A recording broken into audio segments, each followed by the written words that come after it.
നല്ല കുരിരുട്ടുള്ളൊരു രാത്രി. അവിടെ ഇവിടെ വഴിവിളക്കുണ്ട്. ഒരാൾ ഒരു വഴിവിളക്കിൻ്റെ ചുവട്ടിൽ എന്തോ അന്വേഷിച്ചുകൊണ്ട് അങ്ങോട്ടും ഇങ്ങോട്ടും നടക്കുന്നു. ഒരാൾ അതുവഴി വന്നു. അന്വേഷിക്കുന്ന ആളോട് ചോദിച്ചു, "നിങ്ങൾ എന്താണ് ഈ അന്വേഷിക്കുന്നത്?" "എൻ്റെ ഒരു പേഴ്സ് നഷ്ടപ്പെട്ടു.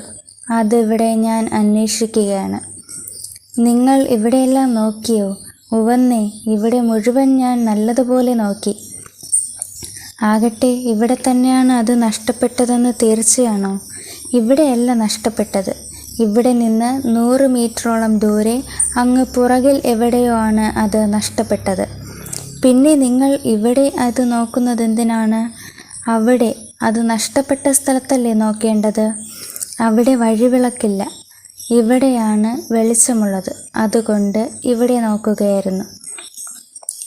പേഴ്സ് അന്വേഷിച്ച മനുഷ്യൻ നല്ല പോലെ മദ്യപിച്ചിരുന്നു. സുബോധമുണ്ടായിരുന്നില്ല അയാൾക്ക്. അതാണ് ഇങ്ങനെ ചെയ്യാനും പറയാനും കാരണം. അന്വേഷിക്കുക എന്നത് വളരെ പ്രധാനം തന്നെ.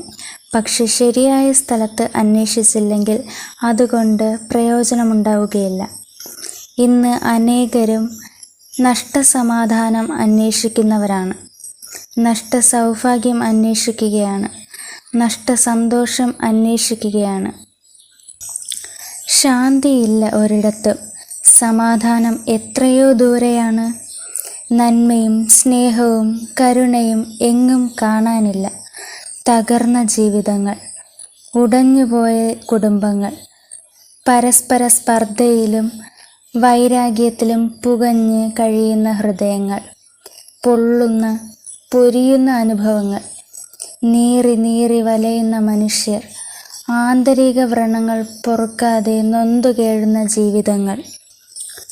പുറത്ത് യുദ്ധം, അകത്ത് ഭയം എന്ന് നൂറ്റാണ്ടുകൾക്ക് മുമ്പ് സെന്റ് പോൾ പറഞ്ഞ അനുഭവത്തിൽ മനുഷ്യരെല്ലാം ഇന്ന് വലയുന്നു. എല്ലാവരും ശാന്തി തേടുകയാണ്. പക്ഷേ അന്വേഷിക്കേണ്ടിടത്തല്ല എന്ന് മാത്രം.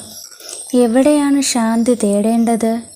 ഉയർത്തെഴുന്നേറ്റ് ജീവിക്കുന്ന ക്രിസ്തുവിൻ്റെ പാവനപാദത്തിൽ. അവിടെ കിട്ടും സമാധാനം. അവിടെ കിട്ടും പ്രശ്നപരിഹാരം. അവിടെ കിട്ടും പാപമോചനം. അവിടെ കിട്ടും ശാശ്വത ശാന്തി.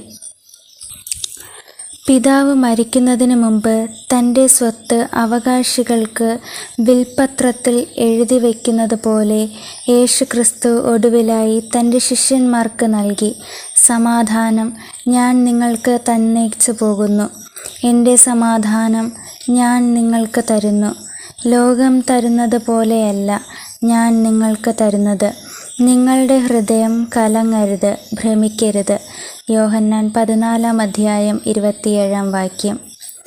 "ലോകത്തിൽ നിങ്ങൾക്ക് കഷ്ടമുണ്ട്. എങ്കിലും ധൈര്യപ്പെടുവിൻ. ഞാൻ ലോകത്തെ ജയിച്ചിരിക്കുന്നു." യോഹന്നാൻ 16:33. തൻ്റെ ശിഷ്യന്മാരോടാണ് ക്രിസ്തു ഇത് പറഞ്ഞത്. അവർ തൻ്റെ അനുയായികളായിരുന്നു.